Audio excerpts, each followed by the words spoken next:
I've lived in New Jersey my entire life. I've been a fiction writer, actor, playwright, blogger, gourmet chef, home renovator, event planner, landscape architect, and decorator. Now, I'm married to a professional drummer who is also an award-winning photographer, so the arts have always been really important to me. There are so many people in New Jersey that are involved in the arts, and I am planning to talk to all of them. Well, maybe not all of them, but a lot of them. And I'm inviting you to listen in. I'm Lucille Sapio, talking arts and culture, and this is Hazlitt Coffee Talk. I have been gone a while, but I am glad to be back. Now, usually when people think of artists, they think of painters, musicians, singers. But this week, I'm going to go way outside of the box, and I am speaking with an artist of a completely different nature, a martial artist. Now, Damien Wright is the owner of Wright Fight Concepts in New Egypt and a lifelong martial artist. Not just a martial artist, a full-contact martial artist, or as he calls it, a full-contact nerd. His experience and expertise in the martial arts are so wide-ranging that we barely had time to scratch the surface. But he is someone I have relied on personally when I struggled with a new taekwondo move or a more complicated kick. So I can only imagine what a great instructor he is with his own students. Good morning, Damien. Good morning. As the owner and the manager of the martial arts school Wright Fight Concepts in New Egypt, you have several certifications in a multitude of martial arts disciplines. Let's talk about all the different styles of martial arts you're involved in. The primary art that I have the most rank and certification in is, for the lack of a better way of putting it, Japanese Jiu-Jitsu. When I started it, it was only Jiu-Jitsu. Brazilian Jiu-Jitsu was not that popular yet. But I also study Brazilian Jiu-Jitsu, which confuses the issue for everybody. Are they that different? They have some fundamental overlaps. Japanese Jiu-Jitsu deals with stand-up. So you're punching, you're kicking, you're doing vital point strikes. It has clinching, so takedowns based on grips, ground fighting, multiple attackers, weapon disarms, weapon retention. It's a broad spectrum of things. But the flaw in that is that it's highly generalized because of that. It lacks the ability to specialize effectively. So Brazilian Jiu-Jitsu is much more specialized in ground fighting and bringing the fight to the ground specifically. So I found that Brazilian Jiu-Jitsu helped me to really open my horizons there. And I think that both arts have kind of helped me deal with problems in the other effectively. Brazilian Jiu-Jitsu deals a lot with pressure. It's a lot of in your face, you have someone trying to crush you on the ground, so you really have to get comfortable being uncomfortable. That has helped me to slow down my fight a little bit, much more effectively under stress, not just in my other training, but in other aspects of my life. Whereas Japanese Jiu-Jitsu is really good at managing chaos, especially if you're dealing with multiple attackers. If you pay attention to one person, the other guy's hitting you. So you have to look at more how the group dynamic works and how you organize the group in front of you and how you position yourself. And that's something that I've found in life has much more relationship with how life really goes down. What's the comparison between judo and jiu-jitsu? Judo, it was originally called Kano Jiu-Jitsu. The founder of it was Jigoro Kano. The way Japanese Jiu-Jitsu looked at the time, it was very practice by rote. There would be no live practice because there were so many deadly techniques, as they put it, or disabling techniques, that you couldn't practice them effectively and maintain a training partner safely. What Kano did was he revolutionized it with randori, randori is a free form practice where what you do is you remove all of the deadly techniques and you allow for a rule set that preserves both practitioners. So what that did was it in a way modernized how jiu-jitsu even addressed training later on. Yeah. And judo focuses on throws and less takedowns as they would be generally referred to. There's no real takedowns on the legs anymore anyway. Judo deals with off-balancing the opponent and then affecting the off-balance to take them down. Ultimately, modernized jiu-jitsu tends to incorporate sparring, tends to incorporate, in Brazilian jiu-jitsu, they refer to it as rolling, which is grappling non-compliant. And when you say non-compliant, what do you mean by that? It means Someone that's not giving in? Yeah. Would you ever have a compliant? Goshinjutsu Randori, Goshinjutsu literally just means self-defense method. Practicing self-defense in a Randori format, you grab my neck and I do this disarm, and then you're giving me the specific attack that I'm specifically defending. Yeah. In a Randori format, you may give me any number of attacks, and I don't know what you're necessarily going to produce, and if I fail to meet the demands of the technique, you're still resisting me. You're not doing the best you can to beat me, you're just doing the best you can to employ that attack. Yeah. And then you're resisting enough for me to either do the technique or figure out, okay, that's not working, what's my next variation? The ultimate purpose is to avoid freezing. Tell me what other martial arts you are training in or certified in or teaching. Teaching is mostly Japanese jiu-jitsu, Brazilian jiu-jitsu classes, and Japanese swordsmanship classes. Now, my Japanese jiu-jitsu, I specifically teach a style that is a modernized style called Nagasuru. Nagasuru means to let flow. Grandmaster Wayne Ford, he passed away in 2014. He founded the style. We teach and certify in that style now. It's based a lot on modern methodology meets ancient stuff. So Daituru Aiki Jiu-Jitsu is its root art, but it also draws from Krav Maga, karate, all this other stuff. Japanese swordsmanship, that was actually my first introduction to martial arts as a whole. My father had introduced me to Japanese swordsmanship. He taught me how to use a wooden sword, and then it just stuck. Is that the same as kendo? Well, that's another nerdy conversation. Yeah. So kendo is a sport version of kenjutsu. Kendo is essentially Japanese fencing. It's very linear striking with shinai, which are bamboo practice swords. I primarily teach kenjutsu and yaido. Yaido is the art of, get ready for it, drawing the sword and putting it away again. Right? It sounds simple. It's a really sophisticated art. Are you really interested in Japanese culture? Japanese culture was my introduction into martial arts, so I think I've just assimilated an interest in it. It's funny because me too. I got interested in Japan in 4th grade. Around 4th grade is actually where it took off for me too. One of the other martial arts I'm involved in is medieval European combat. So it's full contact armored combat. So that has this historical reenactment element that has kind of drawn me in. You may know I have a 2nd degree brown belt in Gensei-ryu, which is Japanese style. I did not know that. Oh, and I have a black belt in Taekwondo, 1st degree. That I did know, and I'm very excited to see your posts about it. Thank you.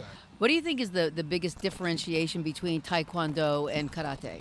As a qualifier, I am also a 1st degree black belt in Taekwondo. I got it when I was 16. And I also studied a style of karate called Shukokai. Taekwondo, in my experience, primarily a kicking art. I think, though, that Taekwondo is a highly athletic art, and that's its appeal. And so you're constantly throwing these high kicks and spinning, and the benefit that it gave me, a command of my equilibrium. Because I know what you mean. Balance. Growing up, I always got car sick. But studying Taekwondo, the main benefit was I just was able to command my equilibrium better. Karate had a component that my Taekwondo training lacked. In Shukokai, we would do our various kata, and then we would analyze it, and we'd go, okay, break it down. What are these moves used for? What is it a defense against? Correct. Karate also will have things like sweeps and takedowns, not as dynamically as Japanese jiu-jitsu, but it touches on it a little more. How much of a role did bullying play in your decision to become involved in the martial arts? I was bullied a lot when I was a kid, and a buddy of mine stood up for me. I had to have been about 6 or 7 at the time. I was walking home from my aunt's house, and these 3 kids jumped me. I remember they beat the heck out of me, threw me through a garage door, and my friend ended up standing up for me the next day in school. His name was Ernest. But I never confronted my own bullies after that. I didn't have to. I don't, he stood up for me, and then the bullies kind of left me alone. Yeah. And that sort of in its own way taught me a lesson that if I stand up for other people, then their bullies go away. And really, the best way to get rid of a bully is to have a buddy, because bullies are cowards and they don't want to attack you if you have friends. Now, people tend to think that men are just naturally stronger than women, but I've learned from being a practitioner of martial arts that it isn't your size that makes you more lethal. So what's your take on that? So it's complicated. In terms of physicality alone, in Japanese jiu-jitsu, they always try to say size doesn't matter. My response is if size didn't matter, there wouldn't be weight classes. The thing that size does is changes the decisions you make in a fight. Men tend to have they have thicker bone structure, denser musculature. There is a sturdier frame they have from which they proceed with greater mass, so greater potential strength and things like that. Now, that being said, I've seen a football player come into my dojo where he's 235 pounds and he goes against my top assistant who's 5 foot at best and she's 120 pounds. She usually cuts weight. That didn't end well for the guy. She didn't have to kick him hard. She just kicked him in the right spot over and over and over again. Women, I have found in martial arts, comparatively to men will have the intrinsic I can do it flaw, where they'll think they got it and they're screwing it up the whole time. And they're not listening to you when you're correcting them. And they're just, oh, I got it, it's okay. And they're just muscling through because with their strength, they can cheat certain steps and get away with it. And the problem is that's cumulative and eventually it drags their training down.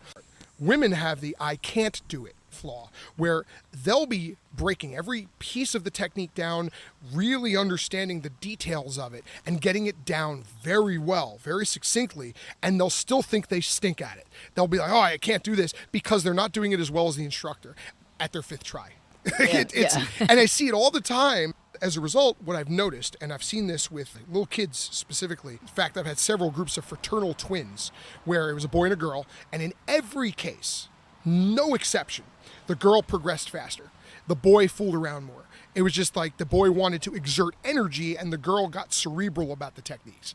Now, that being said, if you have an MMA situation where you have a 135-pound woman and a 135-pound man, and they have all the same tools, you're going to have a problem. So ultimately, if strength is not equal, whoever is more skillful is going to have the advantage. If skill is equal, whoever has the superior athleticism is going to win.